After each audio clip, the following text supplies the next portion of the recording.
Assalamualaikum warahmatullahi taala wabarakatuh. Saya ada beberapa perkembangan terbaru dan permintaan kawan-kawan untuk memperjelaskan beberapa perkara tentang isu 13 Oktober 13 Oktober. Jadi 13 Oktober ni dijangkakan jam 11 pagi Datuk Seri Anwar Ibrahim akan menghadap ke bawah Duli Yang Maha Mulia Seri Paduka Baginda Yang di-Pertuan Agong. Okey. Selepas Anwar menghadap tuanku, dijangkakan selepas itu kepimpinan parti politik, kepimpinan DAP, Lim Guan Eng, kepimpinan UMNO, kepimpinan PAS, ketua-ketua parti ini akan menyusul untuk menghadap ke bawah Duli tuanku, peringkat demi peringkat. Kalau dulu ketika Tun Dr. Mahathir meletakkan jawatan sebagai Perdana Menteri, ada sense of urgency untuk segera dilantik Perdana Menteri baru ataupun mencari Perdana Menteri baru. Namun dalam keadaan terkini, saya menjangkakan bahawa proses pengesahan ini tidaklah akan berlaku dalam keadaan sesegera seperti mana yang berlaku ketika bulan Februari lalu. Maknanya dalam beberapa hari proses pelantikan Perdana Menteri baru tu dapat berlaku. Saya menjangkakan keadaan menjadi semakin mencabar kerana hari ini kita lihat di dalam kem Anwar juga sudah berlaku perpecahan.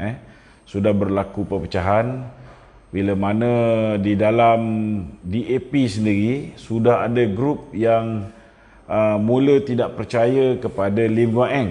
Contohnya sudah ada satu kumpulan yang sangat kuat menentang Lim Guan Eng kerana mereka sudah pun mengetahui tentang penyelewengan rasuah yang dilakukan oleh Lim Guan Eng dan Tony Puah sepanjang mereka berada di Kementerian Kewangan. Jadi ada satu kumpulan yang sedang berusaha untuk menyingkirkan keluarga Lim daripada DAP. Jadi bukan semua daripada DAP itu akan memberikan sokongan padu kepada Anwar kali ini. Keduanya, mereka yang peringkat awalnya 19 orang memberikan sokongan kepada Anwar, hari ini sudah mula bercampur-campur. Ada yang sokong, ada yang mula ditawar balas. Kita tengok Tan Sri Muhyiddin sudah pun mula memberikan tawaran-tawaran hebat kepada kepimpinan UMNO bagi menyelamatkan nyawa dia. Ini sekarang baru dia mula nak cari orang UMNO. Saya dengar-dengar khabar pun mereka ni cuba nak menawarkan macam-macam. Contohnya macam Datuk Seri Nazri Aziz ditawarkan, minggu lepas ditawarkan jawatan pengurusi PNB. Tapi hebatnya Datuk Seri Nazri Aziz ni tuan-tuan, bukan seorang yang boleh dijual beli macam setengah-setengah orang. Beliau telah menolak tawaran daripada Tan Sri Muhyiddin Yassin tersebut. Ada juga yang ditawarkan akan dibebaskan daripada kes dan sebagainya. Cuma kita harap tidak ada lagi pimpinan-pimpinan UMNO memberikan nyawa kepada Muhyiddin Yassin. Kita harap proses untuk menumbangkan Muhyiddin Yassin ini berjalan dengan lancar. Cuma memang tak dinafikan bahawa hari ini Muhyiddin menggunakan segala apa yang beliau boleh lakukan untuk memastikan semua yang sebelum ini menyokong beliau kekal menyokong beliau. Namun begitu, ada juga usaha untuk menarik daripada sebelah Anwar untuk bersama dengan Muhyiddin, dan ada juga usaha untuk menarik sebahagian daripada PAN, tetapi ianya mungkin tidaklah sebegitu mudah. Walaupun pada peringkat awal ni saya nampak keadaan lebih menyebelahi Anwar Ibrahim. Nampak gaya memang Anwar really got the number. Tetapi saya ada keyakinan ataupun insting saya, akhirnya tuanku akan memilih jalan selamat demi kesejahteraan rakyat, demi memastikan negara ni selamat daripada sebarang ancaman pluralism, selamat daripada sebarang ancaman DAP, selamat daripada sebarang ancaman yang boleh mengganggu gugat institusi beraja dan sebagainya. Kita kenali sebagai Anwar ni pernah dikenali sebagai orang yang lebih cenderung kepada sistem republik berbanding dengan sistem raja berperlembagaan. Jadi saya menjangkakan proses untuk memastikan bahawa sama ada Anwar mempunyai majoriti ataupun tidak ini akan mengambil masa yang bukan cepat. Maknanya mungkin Muhyiddin akan ada lebih kurang hampir sebulan lagi. Saya menjangkakan mungkin tidak semua 222 orang akan dipanggil. Malah mungkin kalau katalah Anwar mengatakan dia ada 122 ahli parlimen yang menyokong beliau, kemungkinan besar bukan semua 122 orang akan dipanggil. Lebih-lebih lagi kita sekarang ni berhadapan dengan keadaan COVID dan sebagainya. Dan dalam keadaan kita berhadapan dengan COVID ini, mungkin Anwar lupa, kita ada kemungkinan besar, keadaan negara yang berhadapan dengan ancaman COVID ini, jika berlaku sebarang perebutan kuasa, maka kemungkinan besar kalau tidak digunakan kaedah interim prime minister seperti mana yang saya sebutkan sebelum ni, mungkin juga boleh diadakan mageran ataupun emergency. Kerana emergency tidak semestinya berlakunya rusuhan kaum, tidak semestinya berlakunya peperangan, tetapi jika wabak COVID ini tidak boleh dibendung dan berlakunya perebutan kuasa politik juga, ianya boleh membawa kepada pengisytiharan darurat, dan ini akan membolehkan baginda tuanku boleh mengambil alih dengan memilih seorang untuk lead mageran ataupun untuk mengepalai kerajaan sementara waktu. Jadi saya nampak ini satu perkara yang mungkin rakyat perlu ambil kira juga, tak perlu panik tak tentu pasal. Saya tengok sekarang ni dah ramai orang UMNO pun dah macam panik. Saya minta tolong,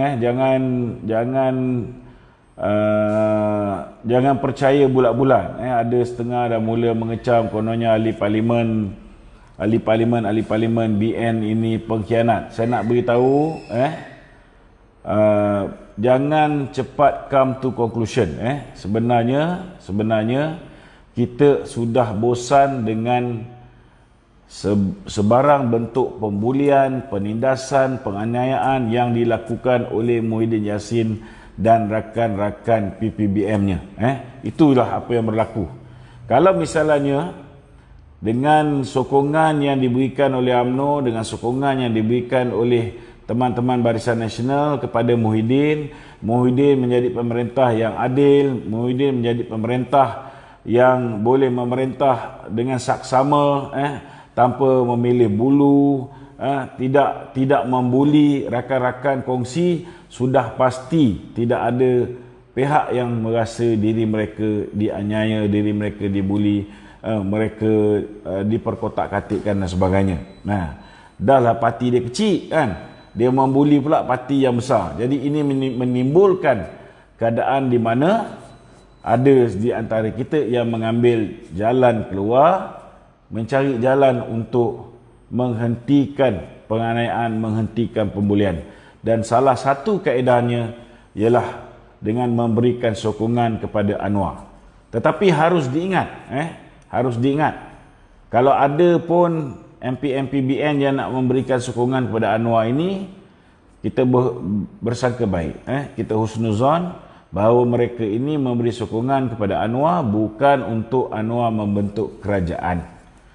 Kita pun tahu kalau Anwar membentuk kerajaan, maka DAP juga akan berkuasa. Mustahil DAP akan bersedia membenarkan Anwar menjadi Perdana Menteri dalam keadaan mereka tidak duduk di dalam kabinet. Mustahil. Mustahil. Kita tengok dulu, walaupun Mahathir jadi Perdana Menteri, akhirnya Mahathir menjadi kuda tunggangan kepada DAP. Jadi apa yang mungkin berlaku ni tuan-tuan, kalaupun pada 13 hari bulan ini tuanku telah dimaklumkan oleh Anwar bahawa dia ada lebih daripada 112. Yang saya dapat maklumat terkini, kedudukan Anwar, dia memang ada lebih daripada 114. Dah turun sikit, tapi memang lebih daripada 114. Muhyiddin memang dah confirm hilang jawatan Perdana Menteri kerana dia sudah tidak ada lagi sokongan daripada lebih daripada 112 orang. Memang dah tak ada. Jadi, dalam keadaan 114, kalau katalah 120 sekalipun, keadaan akan menjadi sama macam sekarang. Maknanya sebuah kerajaan yang rapuh, sebuah kerajaan yang tidak stabil. Jadi sebaik-baiknya tuanku fikir masalah rakyat hari ini, dalam keadaan kita ni berhadapan dengan COVID ni, sepatutnya kita elaklah terlalu banyak politiking yang berlaku sekarang ni. Saya harap supaya baginda tuanku ni dapat mengambil pendekatan sama ada melantik seorang interim prime minister. Interim prime minister ni, kalau lantik Anwar jadi interim prime minister pun sudah pasti akan ada yang tidak bersetuju. Kalau lantik orang macam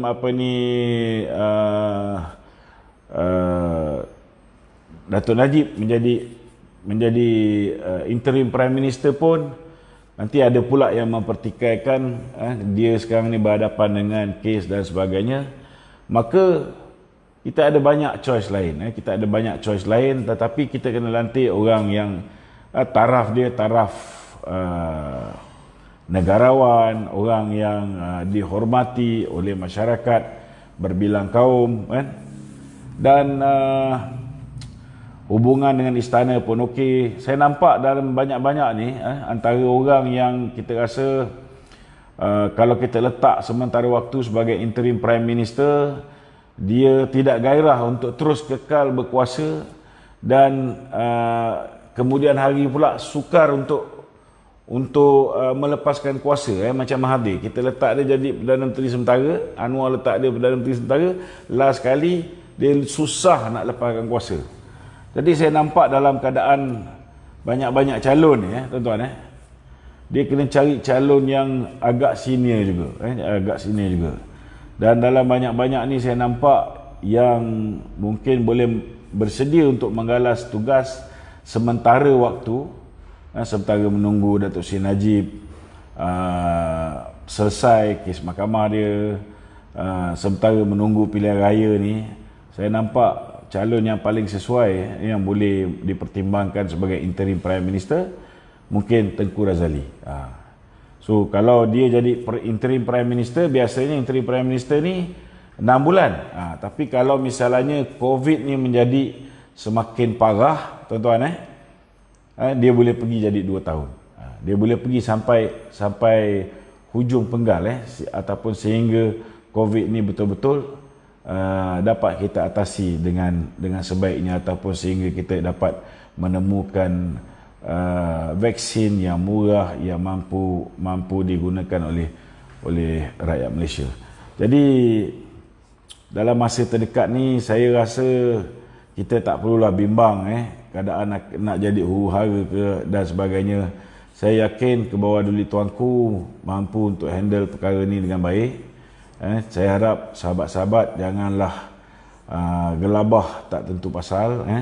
Kita ada ramai lagi tokoh-tokoh dalam UMNO pun ramai. Kita ada Tok Mat, kita ada ramai lagi pemimpin-pemimpin dalam UMNO. Dan saya juga nampak sekarang ni kawan-kawan dalam PPBM ni sepatutnya mula sedar. Akibat daripada sifat tamak, haloba, sifat membuli, sifat tak sedar diri kalian, akhirnya usia kalian lebih pendek daripada pemerintahan Tun Mahathir. Tun Mahathir ni sekurang-kurangnya busuk-busuk pun boleh kekal selama 22 tahun. Muhyiddin baru daripada bulan 2, 3, 4, 5, 6, 7, 8, 9, 10, 11. 9 bulan je. Saya menjangkakan mungkin selepas Anwar menghadap tuanku, mungkin tuanku akan panggil Lim Guan Eng, lepas tu panggil Haji Adi, panggil Tuan Guru Datuk Zahid, panggil Mak Sabu kan.